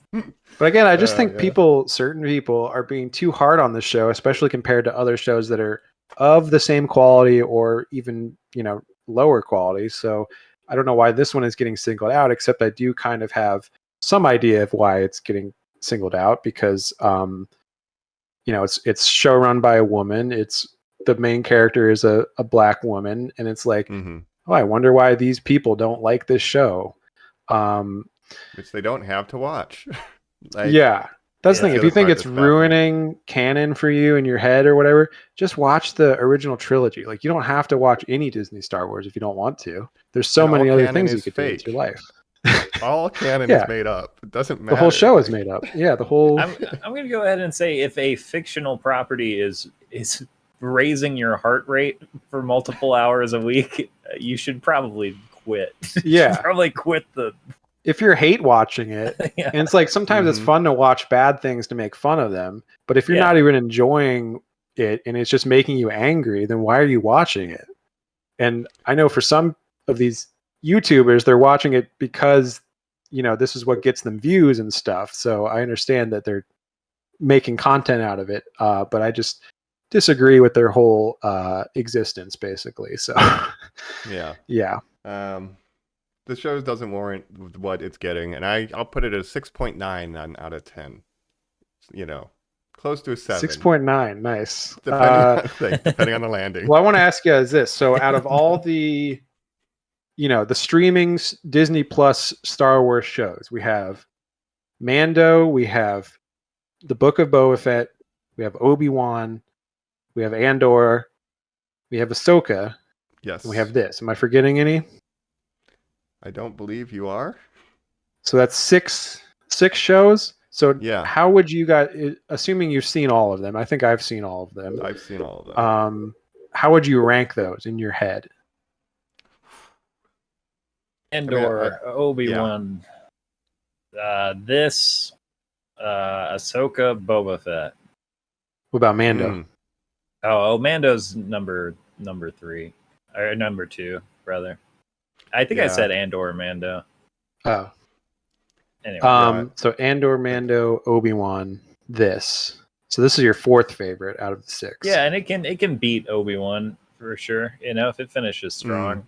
Yeah, fair. It's in the running. It's in the running to make it to 3. I'm the same order with Andor, Mando, especially early stuff, and then probably Obi-Wan, or Ahsoka. I don't know, but it has a chance to rise above both of those if we have 3 strong episodes. Because I don't feel strongly about Ahsoka or Obi-Wan really. So if this has a really good ending, it could just take 3. That's kind of a similar order to me then, because I think mine is Andor, Mando, this, probably Ahsoka, Obi-Wan, Boba Fett. I will say that first season of Mando, really the second season too, it is so nice to have a show that isn't all exposition because we're just having little weekly adventures. I think that is so much more fun to consume than 50% of this episode will be exposition and us talking about the Jedi in the woods. So. Yeah. I agree, and I think the first 2 seasons of Mando were really strong, and I think the show got weaker when it got more obsessed with like canon and bringing in other characters, and now Luke's in it, and now Boba Fett's in it. It's like when it was just Mando and Grogu going around doing adventures, that's when the show was best, and it felt sort of like a Western where it was like this week's odd whatever job, so yeah. So season 3 really was a downgrade, I thought, in that show. Sure. Yeah, but I just again leave that out of my head canon, and that's why I can be at number 2 because the first 2 seasons are really good. So, and honestly, once it got too into the cult of Mandalore and all this stuff, I was sort of less interested in all these other Mandos. I only need one Mando. Yeah, I need the Mando, Pedro Pascal. That's a good lesson for Star Wars, maybe in general, is hey, if you have 7 of the same character class on screen at a time, it just doesn't do a lot for you. Having one guy with a jetpack versus like 7 dudes with a jetpack. Oh man, one is kind of cool, Favreau. one is very silly. Yeah, right. Yeah. They all have their own helmets and I stuff. think it's true with Jedi. Jedi are much more interesting when they are out away from the temple on a mission and have some mystery behind them. But you know, it's Star Wars. That's another is what it is. Yeah. You know, you could say that's another complaint about this show is that in episode 5, basically there's a bunch of red shirt Jedi that are just there to get killed by Khmer. Oh yeah. But again, I felt like the same with the prequels when there's when Palpatine is fighting a bunch of Jedi at once and like kills them all, except for Mace Windu, right? Fighting. Yeah. There's not enough like death spirals in this show. I mean, Khmer needs to do like a weird spiral move. She've heard someone say once, "Try spinning; it's a good trick," and he's like, "You know what? That actually is." Yeah. He watches with great interest, like he said. I suppose he's like, "You know what? I'm going to spin." Yeah. But I was thinking, you know what's funny with Boba Fett in the Mandalores and stuff too is that Boba Fett originally was such a popular character that was like this little side character in the original trilogy, right?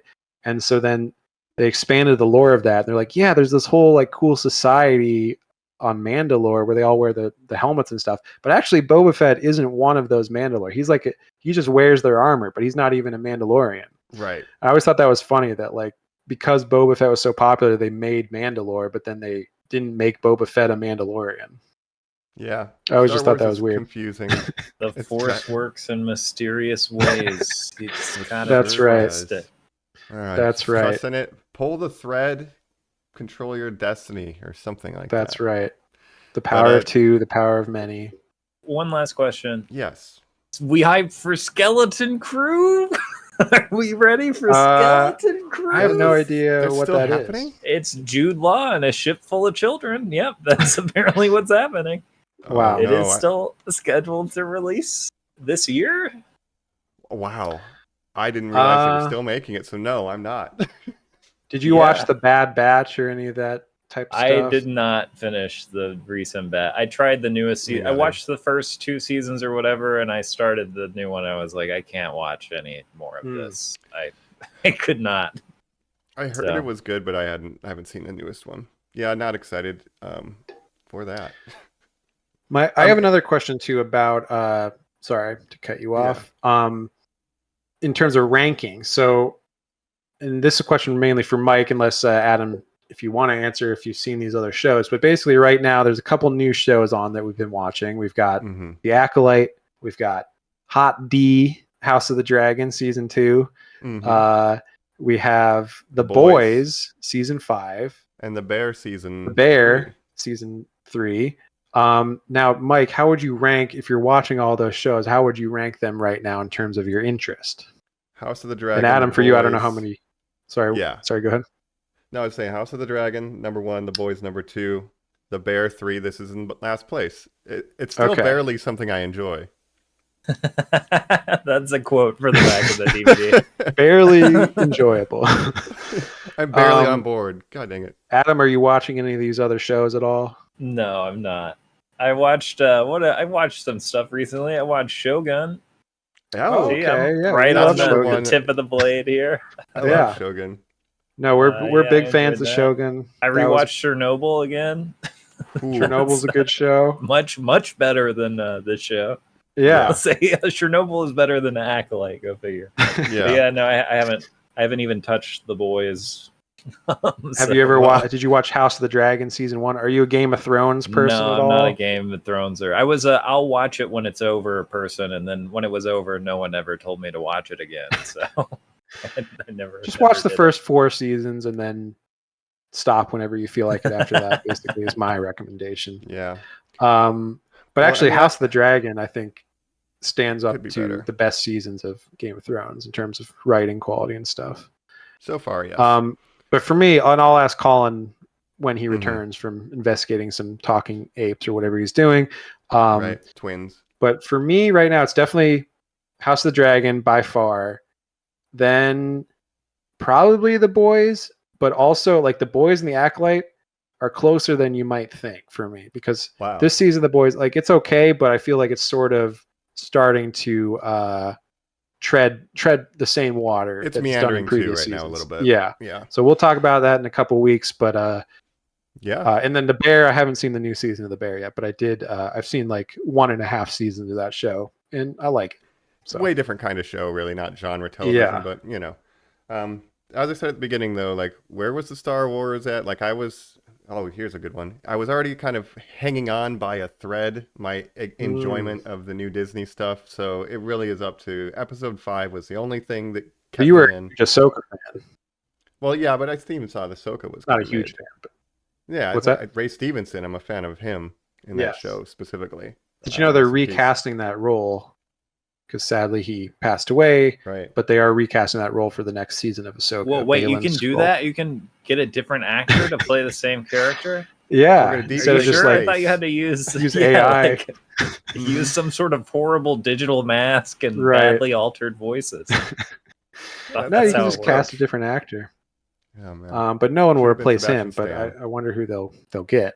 Yeah, I'll be intrigued, but you know, even that, I'm like not super stoked about season 2. Like you know, it just hasn't been there. So we'll see if these last 3 episodes can keep the hooks in Yeah. and make me watch the other shows. Because right now I'm like still kind of out, and that's where I'm at.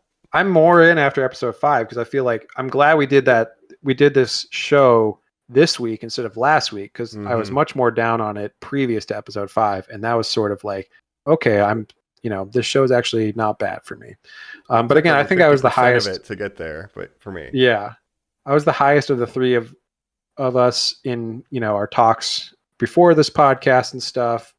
The highest Republic, you might say. hmm And I think the cast is doing good. I like again, I think the standouts were Daphne Keane as Jackie, and I think Manny Jacinto yes, is also a standout for me. And I didn't mention this before. He was in a show called The Good Place, which I don't know if you guys have ever seen. I'm not. Sequel to The Good Wife?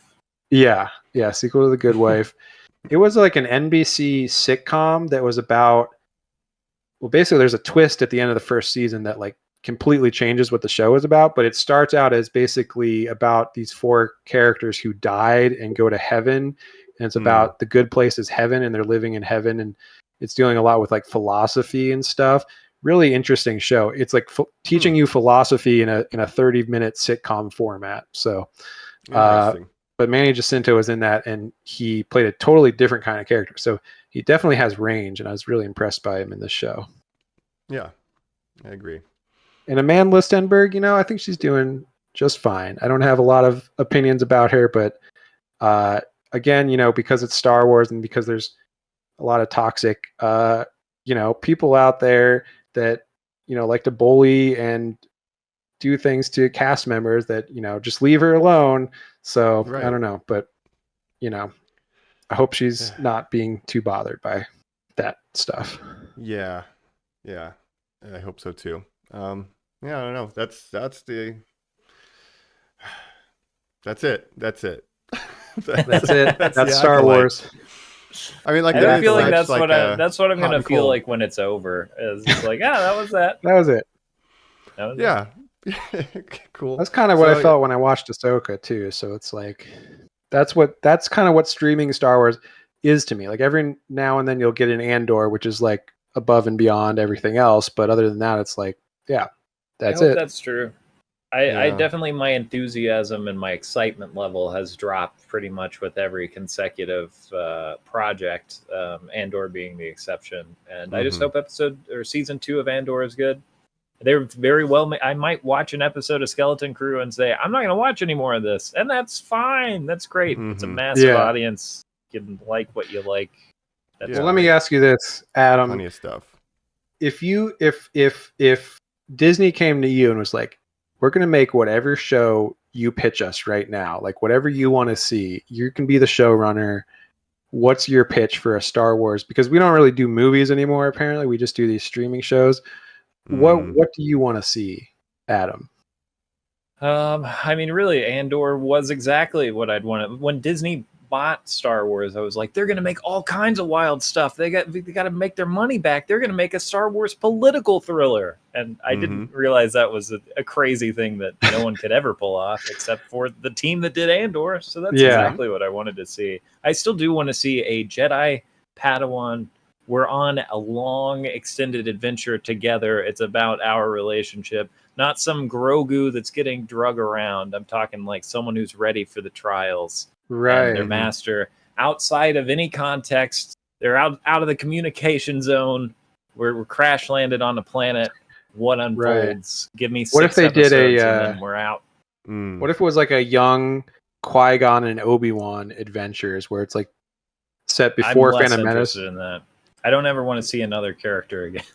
Right. No, that's understandable. I'd watch it. I'd enjoy it. But if it was that premise, but with Qui-Gon and Obi-Wan just doing Jedi adventures. I agree that I'm less interested in that. And I was mentioning that the Visions shorts, they had the one called The Elder, where it was just a Padawan and the Jedi, and they just have a little adventure, and it just like episodic. Like, 6 episodes, that'd be sick. But I don't. I agree. I don't need known characters. No, we got to find. We got to tie it back into the Skywalker saga. Okay, you don't understand. Right. If it's Sol and Jackie, okay. Yeah. Right. I like that pitch. Yeah. All right. Well, good. Well, thanks for joining us for the Acolyte, Adam. Anything you want to pitch absolutely. regarding your cargo bays? Yeah. Yeah, just check out the Cargo Bay. We put out episodes kind of when we feel like it right now. It's an exciting place. But yeah, it's great to be back. Sorry I missed Colin.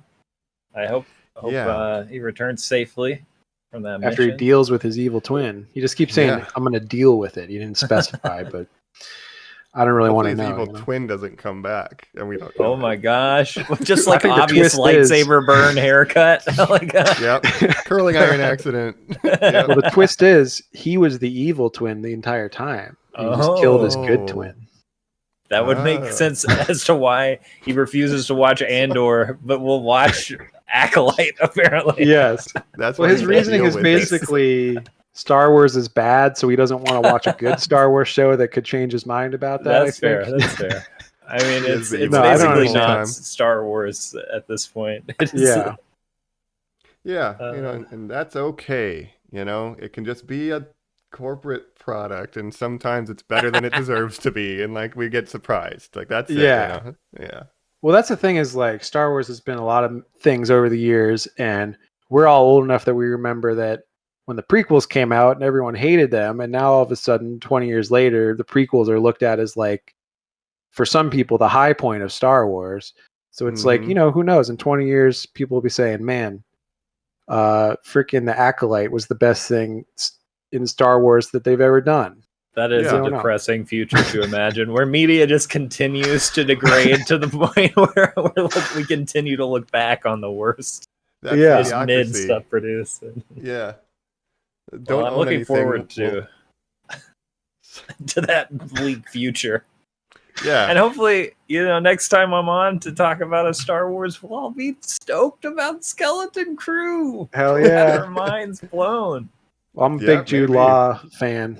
Well, I only follow one law, and it's the Jude Law. I like that. Neither Sith nor Jedi, just a Jude Law. That's the one. But yeah, I think Star Wars. Star Wars is Star Wars, and if you don't like it, you don't have to watch it. You can watch the original trilogy; they still hold up. I'm pretty sure, even though they've had a lot of digital changes over the years. And to a certain part of the fan base, just stop being so toxic. Like, let's all just get along, and don't be racist, don't be misogynistic. Is that too much to ask? I don't think so. I don't think so either. This is Jedi. The Jedi Temple has 2 classes. This one and stick waving. That's right. That's correct. Look, just put your mind at ease, at peace, and let's all get along. Okay? I've just solved all of Star Wars discourse. You're welcome. Yes. Give him a red lightsaber and let him be a good guy, damn it. That's right. I can't be a good guy and have a Kylo Ren lightsaber. Come on. It really is just like something you find like in someone's journal, like a 6-year-old journal, a little drawing. I want to be a good guy, I want a red lightsaber. Oh man, the one unbreakable rule. Jedi Power Battles also had a character who was a good guy who had a red lightsaber. She held it upside down grip like Ahsoka. Okay, Ahsoka That was style. the introduction of that. So there you I go. like that. And look, why can't I wear like a cool helmet and like a black suit? You just have all the aesthetics of the Sith, but not be a Sith. Okay, that's what I want. I think basically to spare your parents would be my guess. That's the answer to that. But you can technically do it. You're welcome to walk around.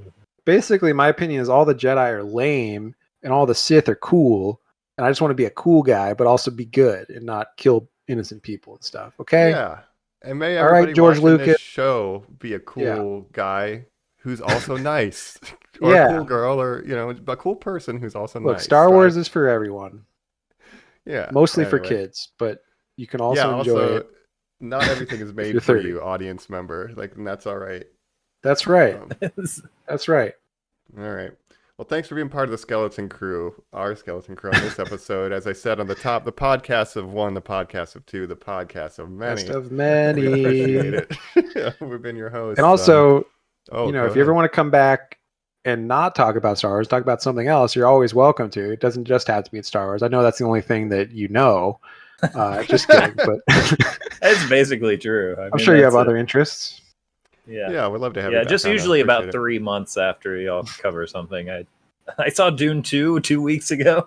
Oh, hell yeah. Oh, wow. I've seen everything good from a few months ago. I would say that movie is a little bit better than most things Star Wars. A little bit better, yeah. A little bit, yeah. I mean, if Timothée Chalamet had like a red lightsaber, it would be better. But... Yo, true. Made that lightsaber chip and shatter, That's it. Made their cortosis chip and shatter. Nice. I got get a wrist brace for my cortosis doing all this video editing. That's right. Yeah. All right. Well, it's always good to have you, Adam. Thanks for stopping by. Here. Yeah. Yeah. May the force be with you. Everyone, check out Cargo Bay on YouTube and wherever else you can get podcasts, right? Or I assume. No, just YouTube. Don't just even YouTube. Publish a podcast anymore. We're basically a fake show at this point. Yeah, that's good though. The force be with your spirits. Yes. I'll catch y'all again someday. Absolutely, and also with you. All right, your host, Act on Mike. This is Jakey Lawn. I'm not dead. I was Hashtag Adam Moonbeat. Back in Kiatum, man. All right. When's your birthday? Be honest. Bye. Bye.